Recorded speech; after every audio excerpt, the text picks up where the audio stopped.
Okay, so we'll get started with a new topic, vibration measurements and control. तर basically vibration measurement and control मध्ये दोन parts आहेत. तर vibration measuring instruments, vibration measuring इन्स्ट्रुमेंटचा जो topic आहे, I had recorded it. त्याच्यातलं थिअरटिकल portion जास्त करून आहे त्याच्यातला.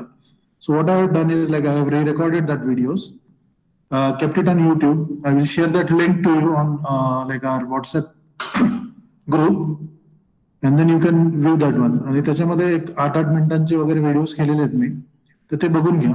So I will save some time on that one.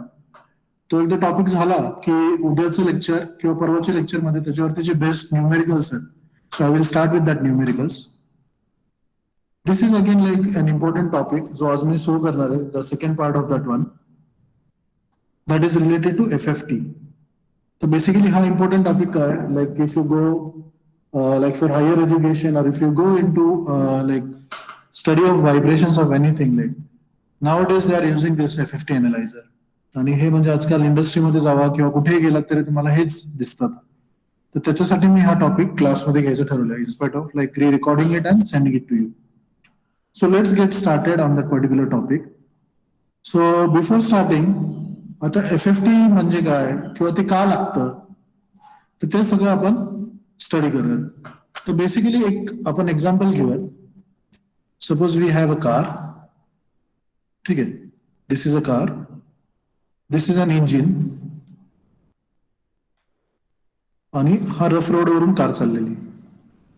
काय होतं, आता हे इंजिन आहे, हे इंजिन रोटेट करतंय. हे इंजिन रोटेट केल्यामुळं we are going to get certain signals किंवा certain vibrations from this engine. तर ते व्हायब्रेशन जे आहेत ना, आता सपोज हा माणूस इथे बसलेला आहे, गाडीमध्ये हा माणूस बसलेला आहे, तर ह्या माणसाला ह्या इंजिनचे पण व्हायब्रेशन जाणवणार आहे. तर तो इंजिन जो व्हायब्रेट करतोय, so let's take that engine vibration in the red colour. तर असे काहीतरी ह्या सायकलमध्ये तो व्हायब्रेट करतो. So this is engine vibrations. त्याच्यानंतर नेक्स्टली काय होतं, ती जी गाडी आहे ती गाडी कशावरून चाललेली आहे, त्या रफ रोडवरून चाललेली, म्हणजे ऑटोमॅटिकली हा रफ रोडचा प्रोफाईल जो आहे तो पण त्या माणसापाशी जाणार आहे. So this is for that rough road. Rough रोडचं काहीतरी सिग्नल्स किंवा व्हायब्रेशन जे आहेत ते असे आहेत. So this is displacement x, this is with respect to time. असा हा ग्राफ काढलेला आहे. आता हा जो माणूस इथे बसलेला आहे, हा माणूस बसलेला काय होणार आहे, he is going to get both the vibrations. आता हे बोथ द व्हायब्रेशन्स म्हणजे इंजिन मधून आलेले पण या गाडीमध्ये पण आहेत. तर काय होतं, ही जी सिग्नल आहे आणि हा जो सिग्नल आहे, सिग्नल म्हणण्यापेक्षा व्हायब्रेशनची जी वेव्ह आहे, तर दोघांचं काय होतं, ऍडिशन होतं. हे ऍडिशन केलं की सपोज तो कर्व कसा येणार आहे, तो कर्व काहीतरी असा क्युम्युलेटिव्ह कर्व. म्हणजे तो जो माणूस बसलेला आतमध्ये, I am just drawing it like random kind of graph. म्हणजे हा जो माणूस आहे, ह्या माणसाला एक पर्टिक्युलर साइन वेव्ह नाही दिसणार आहे, जे की हे इंजिननी मे बी हे साइन वेव्ह आहे. हा रस्ता पण सायनोसॉइडलच आहे. यांचा टाइम पिरियड दोघांचा वेगळा आहे.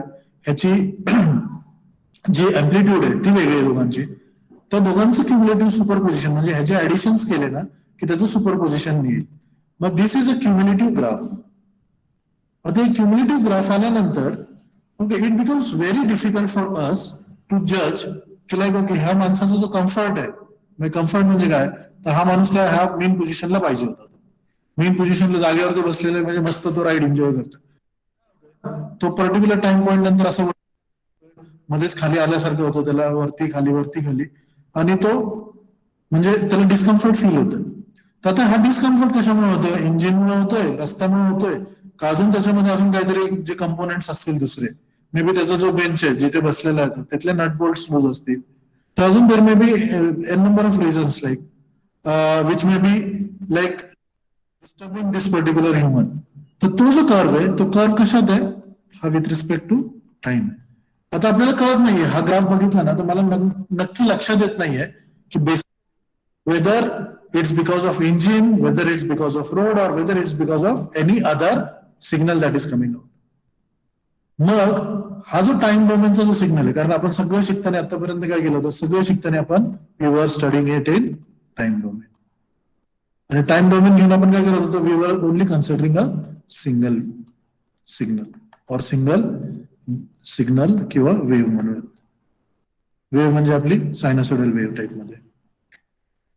पण बेसिकली रिअल लाईफ मध्ये बरेच वेव्ह येतात. तर आता हे असे जे वेव्ह झाल्या तर आपल्याला स्टडी करायला अवघड होतं. त्याच्यामुळे आपण काय करतो, we try to convert this time into something else. We try to convert it into something else. आता हे बघितल्यावरती अवघड होतं. मग समथिंग एल्स म्हणजे काय, जर मला ह्या एक्स ऍक्सिस वरती जो मगाशी टाइम होता त्याच्याऐवजी जर मी इथे फ्रिक्वेन्सी घेतली आणि इथे मी जर डिस्प्लेसमेंट घेतलं, अगोदरचा काय होता, इथे X with respect to displacement आणि इथे काय होतं time. So it was time versus displacement, इथे फ्रिक्वेन्सी वर्सेस डिस्प्लेसमेंट. मग मला माहिती आहे की समजा 10 हर्ट्स, 20 हर्ट्स, 30 हर्ट्स आणि असे सिग्नल्स. आणि इकडे जर मी लाईन काढली, 10 हर्ट्सला काहीतरी डिस्प्लेसमेंट होती x1, 20 हर्ट्सला काहीतरी डिस्प्लेसमेंट होती x2, इथे x3 ला काहीतरी डिस्प्लेसमेंट होती. तर माझ्याकडे जर हा फ्रिक्वेन्सीचा कर्व, तर मला ऑटोमॅटिकली काय माहिती होईल की ओके, मी ज्या टायमाला हे 20 हर्ट्स असेल ना त्या टायमाला x1 हे डिस्प्लेसमेंट होतं. जेव्हा 10 हर्ट्सला, जेव्हा 20 हर्ट्सला करेल त्या टायमाला x2 हे डिस्प्लेसमेंट होतं. जेव्हा मी 30 त्या टायमाला x3 हे होतं. तर बेसिकली मला जर फ्रिक्वेन्सी मध्ये जर कन्वर्ट करून मिळाला हा ग्राफ, तर किती सोपं होईल मला काम. मग मला कळेल ओके इंजिन कितीला आहे, इंजिन समजा हे काहीतरी n RPM नी फिरतंय. So can I calculate that one, I can calculate 2πn/60. यांनी मला ओमेगा मधून रॅड पर सेकंड मध्ये मिळेल आणि रॅड पर सेकंडचा मला फ्रिक्वेन्सी मध्ये मिळेल. म्हणजे मला कळेल की ओके ह्या पर्टिक्युलर फ्रिक्वेन्सीला हे इंजिन फिरत होतं, त्या टायमाला ह्याचं डिस्प्लेसमेंट एवढं एवढं होत होतं. पण मला इथे सगळं मिक्स ऑफ सगळे कर्व्स आहेत ना, त्यामुळे मला कळत नाही. तर मला काय करावं लागेल, तर हा जो सिग्नल जनरेट होतो, हा सिग्नल जनरेट होणारा कशात होतोय, हा टाइम डोमेन मध्ये होतो. ह्या टाइम डोमेनचा सिग्नल जर मी कन्वर्ट करू शकलो in terms of frequency domain. Frequency domain म्हणजे काय, तर एक्स एक्सिस वरती मला टाइम होता, तर एक्स एक्सिस टाइमच्या ऐवजी मला तो ग्राफ कशात प्लॉट करायचा, तर फ्रिक्वेन्सी हर्ट्स मध्ये प्लॉट करायचा. जर असं काय करू शकलो मी, तर माझं काम फार सोपं होईल. त्याच्यामुळे मी काय करतोय, कन्व्हर्टर वापरणार आहे. तो कन्व्हर्टर म्हणजे कोण असणार आहे, तर फुरियर ट्रान्सफॉर्मर. तर मध्ये मी वापरणार आहे तो फुरियर ट्रान्सफॉर्मर. आता हा जो Fourier transformer it is purely mathematics one. आता हे मॅथमॅटिक्स मध्ये तुम्हाला माहिती आहे की कुठलेही कर्व्स तुम्ही जर फुरियर सिरीज घेतली तुम्ही लोकांनी, तर फुरियर सिरीज मध्ये कुठलाही कर्व असू दे आपण त्याला सायनोसॉइडल फॉर्म मध्ये करू शकतो. तसंच फुरियर ट्रान्सफॉर्मेशन केलं आपण, तर त्याच्यामध्ये काय करू शकतो, एका डोमेन मधला आपण सिग्नल तो दुसऱ्या डोमेन मध्ये कुठल्याही कन्वर्ट करू शकतो. तर त्याला आपण फुरियर ट्रान्सफॉर्मेशन म्हणतो. पण आपण जेव्हा शिकतो त्या टाइमाला we call it as FFT. Now FT is for Fourier transformer, F comes for fast. So it is fast transformer. आता फास्ट फुरियर ट्रान्सफॉर्मर म्हणजे काय, तर फुरियर ट्रान्सफॉर्मेशन हे मॅथमेटिकल कॅल्क्युलेशन आहेत. तुम्ही M3च्या टायमाला वगैरे किंवा M2 मध्ये सिलेबस मध्ये जेव्हा असेल तुमचं फुरियर ट्रान्सफॉर्मेशन त्या टायमाला शिकला असेल. आता इथे फास्ट जो शब्द लावला यांनी अगोदर, this is because of use of computers. पूर्वीच्या काळामध्ये हे सगळं मॅथमेटिकली काढायचे लोक, हाताने हँड कॅल्क्युलेशन करायचे मॅथमेटिकली. पण आता काय झालं, ज्या टायमाला त्यांच्याकडे डिजिटल कम्प्युटेशन आले, डिजिटल कम्प्युटेशन झाल्यामुळे त्यांचे जे कॅल्क्युलेशन होते दॅट बिकम व्हेरी फास्ट. तर ते फास्ट झाल्यामुळे they added a word called as F for fast. So it is FFT. So FFT is fast Fourier analyser किंवा ट्रान्सफॉर्मर. ठीक आहे. So basically conversion of time domain signal into frequency domain is what we are expecting from this fast Fourier analyser. आता basically university exam मध्ये तुम्हाला विचारतात what do you mean by Fourier transformation. तर Fourier transform म्हणजे mathematical procedure to obtain a spectrum of a signal. Spectrum म्हणजे काय, एका domain मधून दुसऱ्या डोमेन मध्ये, म्हणजे ह्या सिग्नलला आपण या स्पेक्ट्रम टाईप मध्ये बनवलेलं आहे, त्यामुळं तो आला. नेक्स्ट FFT काय आलं तुम्हाला, फास्ट कम्प्युटर आल्यामुळे फास्ट झालं.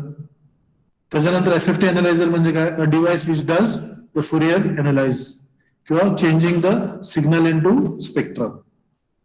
आता त्याचं विचारतात ते लोक की okay explain the block diagram for FFT analyser. हा बऱ्याच वेळेस तुमच्या ऑफलाईन एक्झाम जेव्हा होतात आपल्या त्या टायमाला म्हणजे ऑलमोस्ट हा प्रश्न असतोच FFT वरती. तर बेसिकली त्याचं हे ब्लॉक डायग्राम आहे. ब्लॉक डायग्राम मध्ये काय, तर input signal from an amplifier. म्हणजे आता इथे एक मशीन आहे, एज्युम दिस मशीन. त्या मशीनवरती तुमचं काहीतरी एक पिकअप ठेवलेलं आहे. पिकअप म्हणजे व्हायब्रेशन मेजरिंग इन्स्ट्रुमेंट, जे मी व्हिडिओज मध्ये टाकलेलं आहे अगोदरच. तर तिकडून आपल्याला काहीतरी डाटा मिळणार आहे. तो डाटा काय असेल? इट मे बी एक्स म्हणजे डिस्प्लेसमेंट असेल, it may be in terms of velocity असेल, it may be in terms of acceleration असेल. तर हा जो डाटा आहे, हा डाटा तुम्ही घेणार आहे त्या पिकअप मधून. पिकअप म्हणजे काय? तिथं ट्रान्सड्युसर लावलेला आहे. त्या ट्रान्सड्युसर मधून तो डाटा घेतला. तो डाटा घेतल्यानंतर इथे फिल्टर करतो. फिल्टर करतो म्हणजे काय करतो?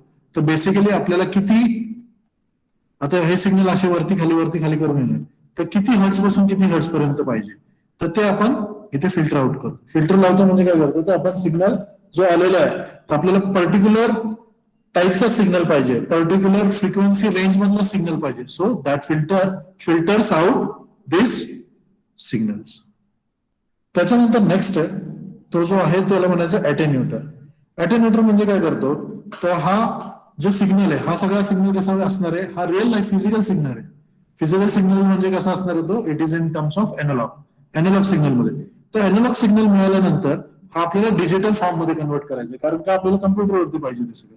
फास्ट ज्या टायमाला वर्ड आला ना, म्हणजे कम्प्युटर युज करणार आहे आपण इथं, डिजिटल काहीतरी युज करणार, डिजिटल मीडियम. तर त्याला एनालॉग सिग्नल आपल्याला डिजिटली कन्वर्ट करायचं. तर हा एनालॉग टू डिजिटल कन्व्हर्टर आहे. पण हा अटेन्युएटर काय करतो? अटेन्युएटर काय करतो? तो जो डाटा आलेला आहे, ते भरपूर सिग्नल पॉईंट्स येणार आहेत. आता हा गाडीमध्ये बसलेला माणूस आहे, याच्यावरती जर आपण तिथे लावला किंवा एखाद्या मशीनवरती जर लावलं, तर तिथे भरपूर सारे सिग्नल्स येणार. तर त्या सिग्नल्स पैकी जो आपल्याला प्रोसेस करायचा, तो प्रोसेसरचा काहीतरी स्पीड असेल, तर तो किती डाटा आपल्याला सेंड करायचा, किती अटेन्युएट करायचा. अटेन्युएट करायचं म्हणजे काय करायचं? तर तो बेसिकली किती सिग्नल आपल्याला फीड करायचा, जो की आपल्या प्रोसेसरला त्याची कॅपॅसिटी असेल. बाकीचा इथेच ठेवायचा. तेवढा काही प्रोसेसरला समजा एक 8 बिट त्याची रॅम असेल, तर 8 बिटचाच तेवढा तो डाटा पास करणार. मग तो प्रोसेस होतोपर्यंत दुसरा डाटा तो इथेच ठेवणार. So this attenuator what it does is like it feeds the data to analogue to digital converter. आणि ह्याच्यावरती जो ओव्हरलोड होणार आहे डाटाचा, तो सगळा अटेन्युएट करतो. म्हणजे हा इथे थांबून ठेवतो आणि it sends that particular data to analogue to digital converter. Analog to digital converter मधून तो डाटा कुठे जातो? It goes in to digital computer. Digital computer म्हणजे काय असतं? तर इथे तुमचे सगळे अल्गोरिदम्स वगैरे लिहिलेले आहेत. अल्गोरिदम्स लिहिलेले आहेत म्हणजे काय? जर एक्स असेल तर त्याला कन्वर्ट करून मला म्हणजे टाइम डोमेन मधलं सिग्नल मला फ्रिक्वेन्सी डोमेन मध्ये करायचं. तर तो सगळा जो प्रोग्राम आहे, तो जे सगळं कोडिंग आहे, ते सगळं कोडिंग कोण करतं? हे करतं. मग तुम्हाला तो सिग्नल जो आहे तो टाइम फ्रेम किती पाहिजे, म्हणजे मिली सेकंड्स मध्ये पाहिजे, मायक्रो सेकंड्स मध्ये पाहिजे, सेकंड्स मध्ये पाहिजे, मग एका सेकंडचे किती तुकडे करायचे, म्हणजे त्याला किती डिव्हिजन करायचे. So everything is being set on this particular digital computer. ह्याच्यातला अनप्रोसेस डाटा असतो तो परत तिथे बॅक करतो. अटेन्युएटर मधला परत डाटा काय अनप्रोसेस डाटा असेल तर तो परत अटेन्युएटर, त्यामुळे इथे लूप लावलेले. And this data gets worked out again and again. आणि मग शेवटी जो आहे तो डिजिटल फॉर्म मध्ये पूर्ण अॅनालॉग जो सिग्नल आहे तो डिजिटल फॉर्म मध्ये आपल्याला पूर्ण मिळून.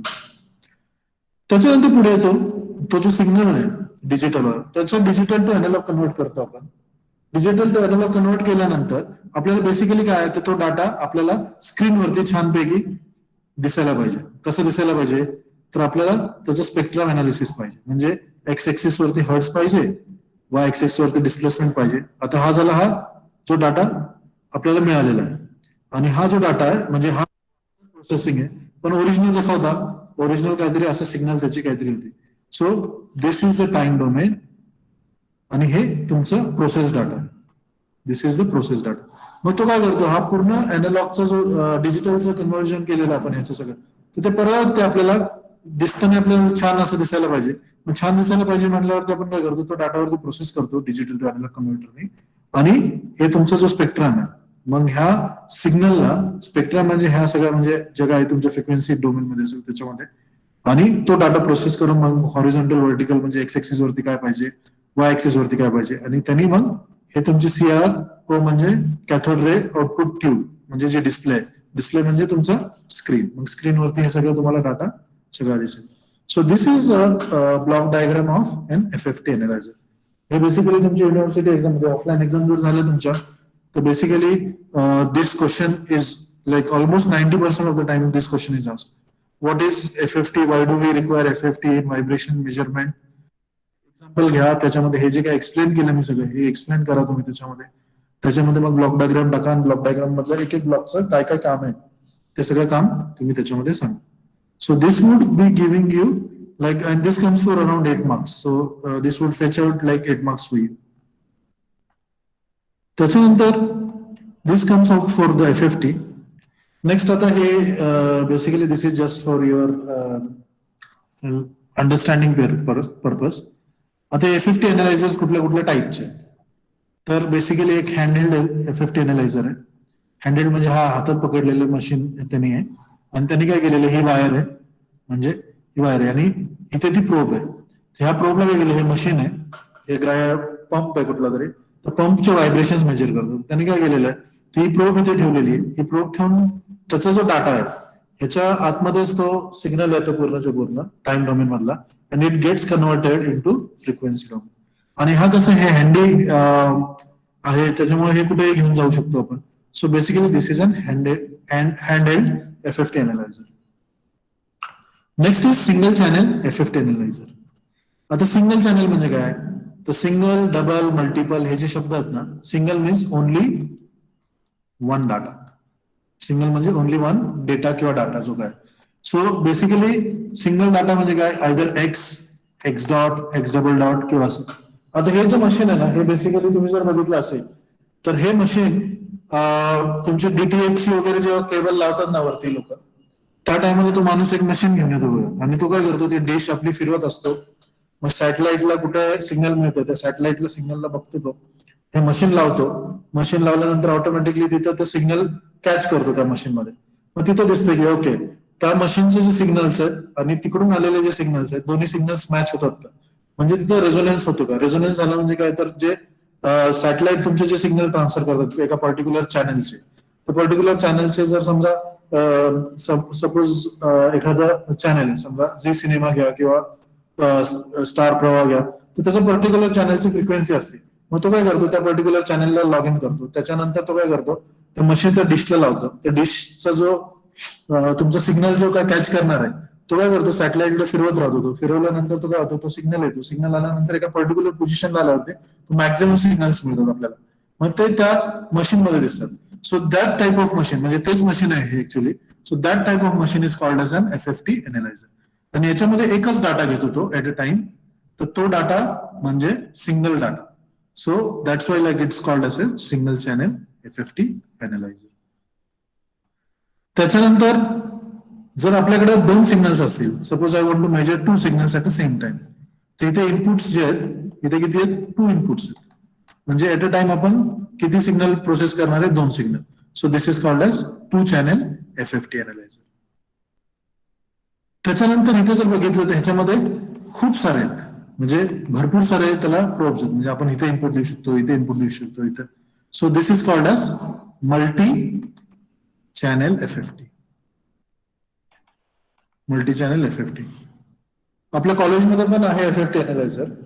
तो 4 चॅनल FFT अनालायझर आहे. तुम्ही ज्या टायमाला कॉलेजमध्ये असाल त्या टायमाला मी तुम्हाला दाखवेल की वेगवेगळ्या टाईपचा डाटा कसा प्रोसेस करतात. आता हा XX म्हणजे हे फक्त 1 डिग्री ऑफ फ्रीडम मध्ये मी XX डॉट आणि X डबल डॉट घेतलं.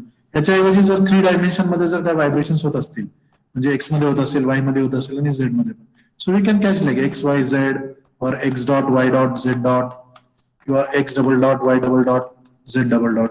म्हणजे either of the combination, like ह्याच्यातले 3 जर असतील तर 3, किंवा जर आपल्याला सगळंच मेजर करायचं असेल ह्याच्यातलं, तर मल्टी चॅनल घ्यायचे, प्रत्येक ठिकाणी लावायचे, ज्या पिकअप मधून ज्या येतील आपल्याला सिग्नल्स ते कॅच करून आपल्याला त्याचे ग्राफ्स प्रत्येकाचे बघू शकतो.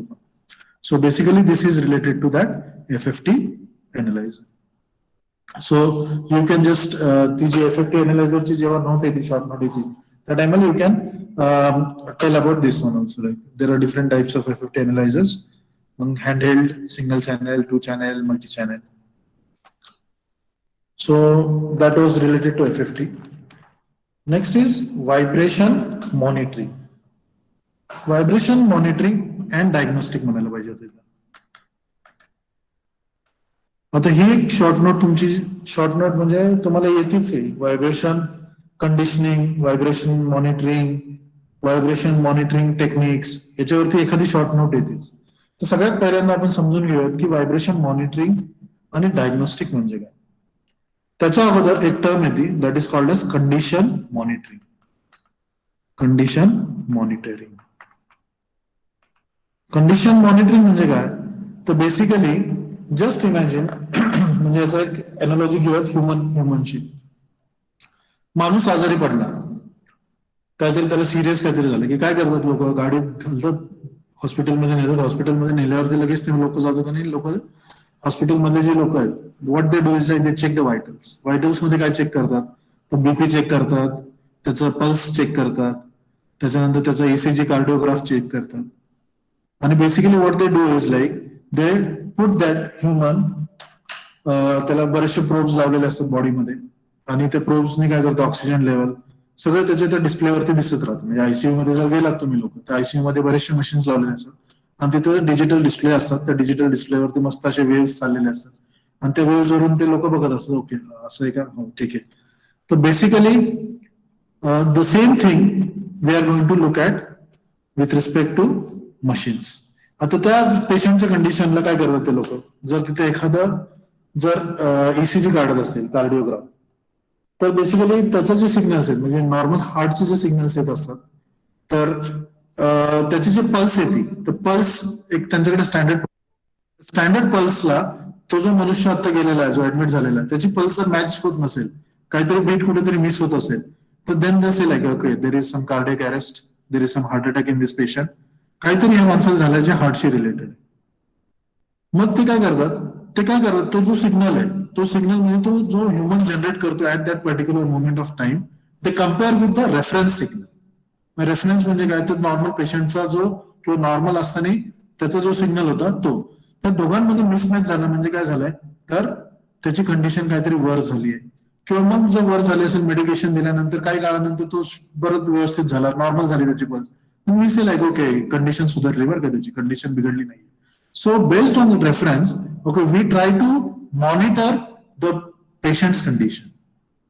तसंच आपण मशीन मध्ये काय करू शकतो, आपण पण मशीनचं कंडिशन मॉनिटरिंग करू शकतो. कंडिशन मॉनिटरिंग करायचं म्हणजे काय करायचं, तर मशीनच्या डायनॅमिक्स मध्ये म्हणजे आता एक एक्झाम्पल जर घेतलं आपण लेथ मशीनचं, लेथ मशीन वरती आपण काय केलेलं, लेथ मशीन वरती वर्कपीस लावलेला आहे. लेथ मशीनला आपण एक ऑपरेशन करतो, समजा टर्निंगचं ऑपरेशन करतो. तर टर्निंग करताना आपण त्याला टूल लावलं, टूल लावल्यानंतर जेव्हा नवीन मशीन असेल त्या टायमाला एकदम मस्त त्याचं सरफेस फिनिश, तेवढाच स्पीड दिला आपण, तेवढाच कट रेट तेवढाच ठेवलेला आपण त्याला. त्याच्यानंतर मशीनचा जो स्पिंडलचा स्पीड होता तो स्पीड पण आपण कॉन्स्टंट ठेवला, टुलिंगचा जो कट रेट होता तुमचा तोही कॉन्स्टंट ठेवला आणि सगळं, आणि तो माणूस जो ऑपरेटर आहे तोच कॉन्स्टंट ठेवला आपण, जो की स्किल्ड लेबर आहे. त्याला जर तो मशीन एकदम मस्त चालवत असेल आणि त्याच्यानंतर काय झालं, एकदम जॉबचं सरफेस फिनिश एकदम मायक्रॉन्स मध्ये छान मिळतो. पण over the period of time because of certain conditions, wear and tear असेल, टू वेअर अँड टेअर असेल किंवा बेरिंग मध्ये काहीतरी बेरिंगचे बॉल्स जे असतात, बॉल बेरिंग्स मधले जे बॉल्स असतात मे बी तिथे वेअर अँड टेअर आलेलं आहे, किंवा तुमचं जे फाउंडेशन आहे फाउंडेशन मध्ये काहीतरी झालेलं आहे, किंवा तुमचा जो स्पिंडल आहे तिथे काहीतरी बेंड झालेलं आहे. There may be n number of reasons, किंवा कुलिंग व्यवस्थित होत नव्हतं. There may be n number of reasons because of which after certain time the job which was like within like certain microns surface finish, okay, we are not able to get that particular surface finish again. मग त्या केसमध्ये आपल्याला काय करायला लागेल, we need to see okay who is the culprit. Okay, who is the culprit म्हणजे त्याच्यामध्ये n number of म्हणजे n number of components आहेत, त्या n number of components मधलं कोण कल्प्रिट आहे की बाबा त्याच्यामुळे ते हे होतं.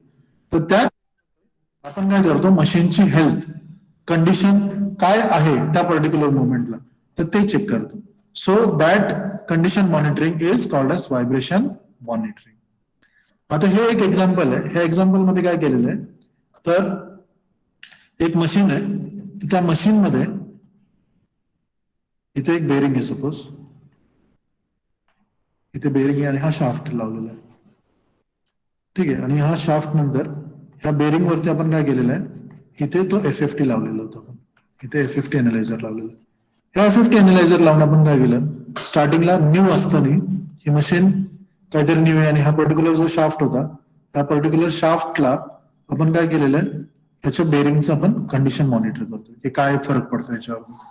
मग जेव्हा नवीन होती ती बेरिंग त्या टायमाला आपण काय केलेलं आहे, ह्याच्यातून आपल्याला ग्राफ मिळाला, ह्या FFT मधून आपल्याला काय मिळालेलं आहे, ग्राफ मिळालं. ग्राफमध्ये एक्स एक्सिस वरती हर्ट्स होतं, वाय एक्स एक्सिस वरती तुम्ही कुठलाही घेऊ शकता. आता यांनी काय मेजर केलेलं आहे याच्यामध्ये त्यांनी मेजर केलेलं आहे acceleration. So it is x double dot. आता हे सिंगलच डायरेक्शन मध्ये असं एज्युम करूयात आपण. रेडियल बेरिंग म्हणून त्याला आपण रेडियल डायरेक्शन ही एक्स कन्सिडर करूयात आपण. एक्स मध्ये किती आहे. मग त्याला असं लक्षात आलं की मी जेव्हा हा शाफ्ट मी काहीतरी ओमेगाने फिरवत होतो, ओमेगा किंवा एन, म्हणजे omega is equal to 2πn/60, म्हणजे काहीतरी फ्रिक्वेन्सीने फिरवतो मी ओमेगा.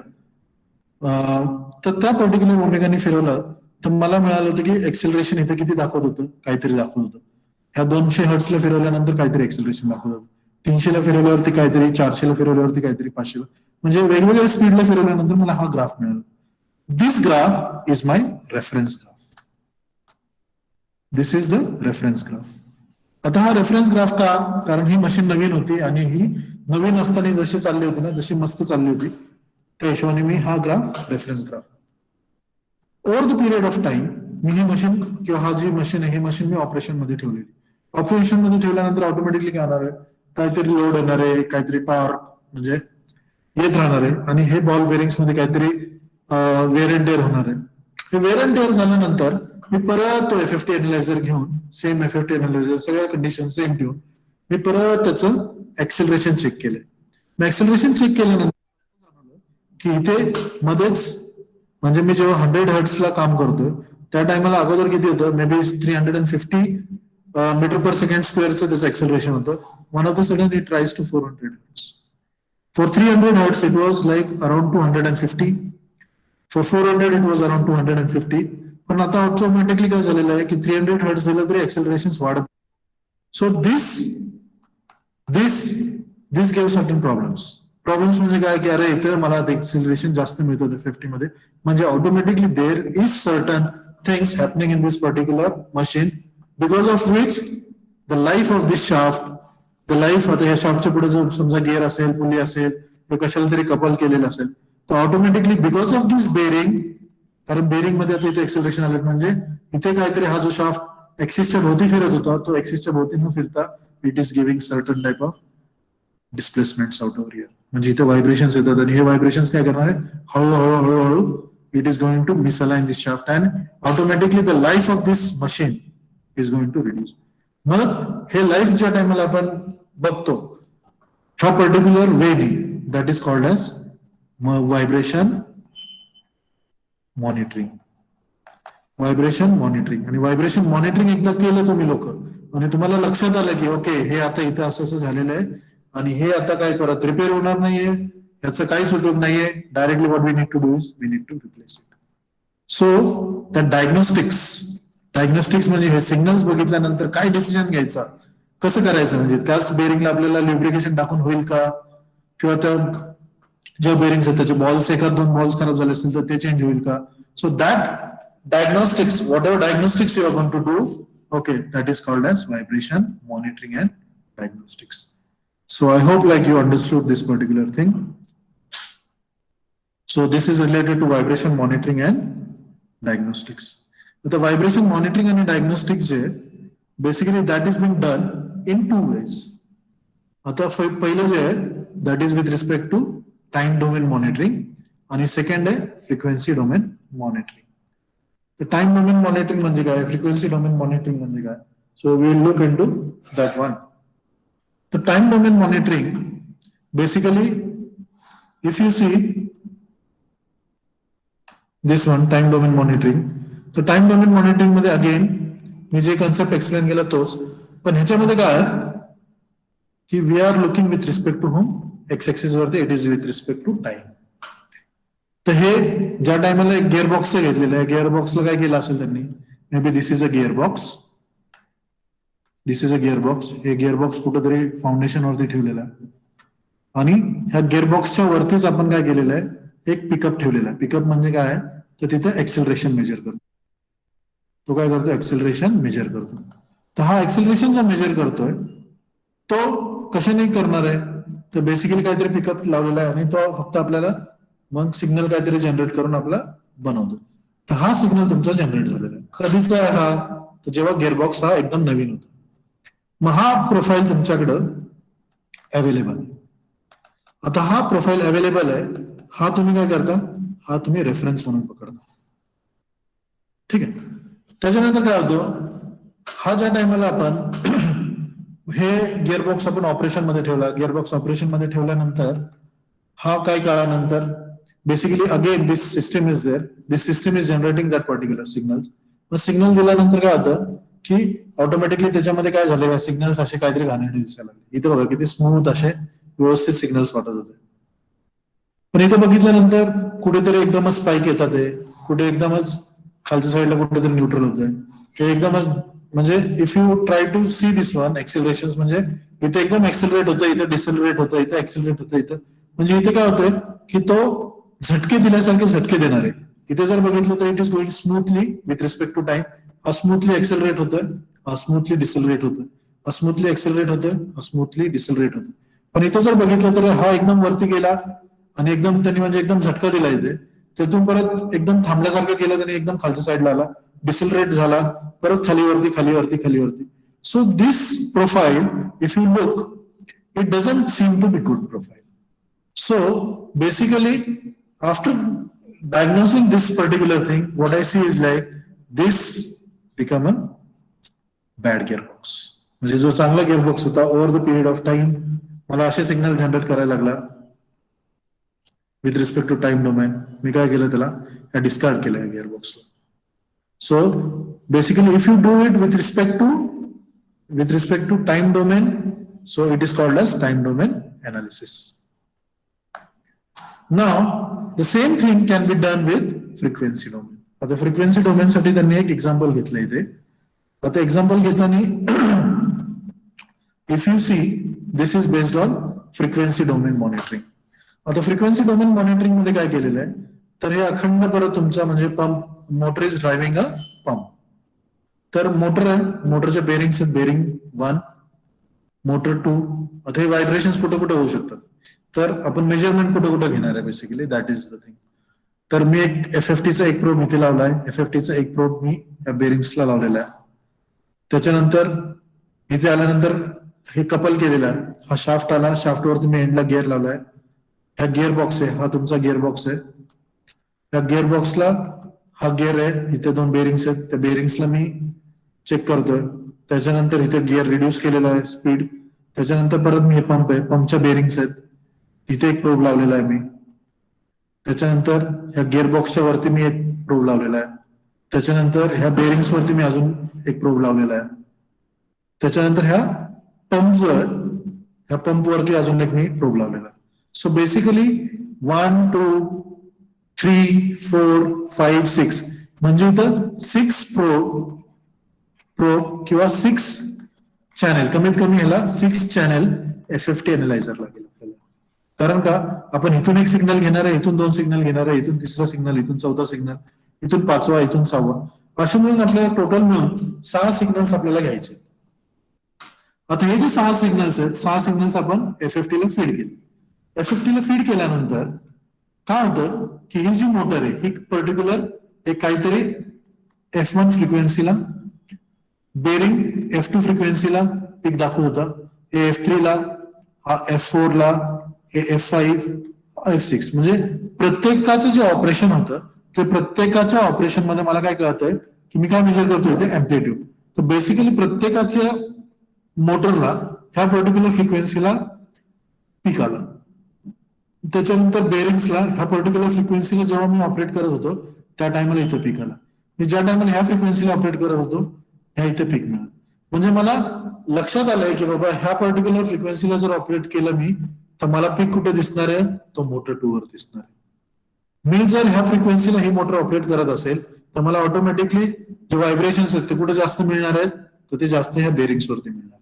मी ज्या टायमाला हे मोटर ह्या F3 फ्रिक्वेन्सीला, आता फ्रिक्वेन्सीचं तुम्हाला माहिती आहे omega is equal to 2πf आणि omega is equal to 2πn/60, म्हणजे तुम्ही काय आरपीएम ला फिरवायचं तो ओमेगा आणि त्यात काय फ्रिक्वेन्सीला हे करायचं.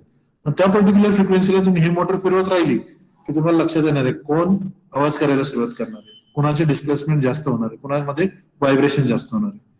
तर बेसिकली हे ज्या टायमाला तुम्हाला लक्षात येणार आहे हे कधी, तर हे मशीन ज्या टायमाला नवीन, कारण तुम्ही नवीन मशीन जरी घेतली तर त्याच्यामध्ये व्हायब्रेशन असणारच. त्याचा प्रोफाईल काही ना काहीतरी असणारच. तर तो प्रोफाईल जो that will be your reference profile. त्याच्यानंतर काय झालं, काही काळानंतर after operating this for some period, some number of rotations, some fatigue cycles, some hours, automatically there will be certain variant error. कशामुळे असेल मॅन्युफॅक्चरिंग डिफेक्ट असेल, ती मशीन व्यवस्थित माउंट केलेली नसेल, किंवा त्याचा ओरिजिनल बनवतानाच त्याच्यामध्ये डिग्रेडेड मटेरियल असेल. There may be n number of reasons, whatever it may be. Okay, but there will be some vibrations coming out from this machine. So we look at the newer chart, आणि newer chart मध्ये जो newer data जो generate झालेला आहे, you see like okay मोटरला इकडे, आणि ह्या पर्टिक्युलर फ्रिक्वेन्सीला बेरिंग मध्ये जो आहे ना, त्याच्यामध्ये ऑटोमॅटिकली अँप्लिट्यूड अगोदर कमी होतं, पण इथे वन ऑफ द सडन पीक यायला लागलं. ह्या बेरिंग मध्ये परत दुसरा पीक यायला लागला, ह्या बेरिंग मध्ये परत पीक यायला लागलं.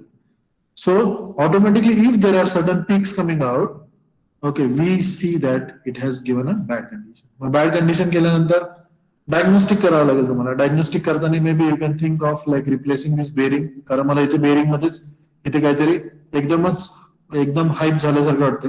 मी नवीन बेरिंग टाकले तर मे बी हे काहीतरी खालच्या साईडला आहे, मे बी तो नवीन असल्यासारखा नाही ना, पण तो खालच्या साईडला. So it depends upon that engineer who is going to monitor this particular thing.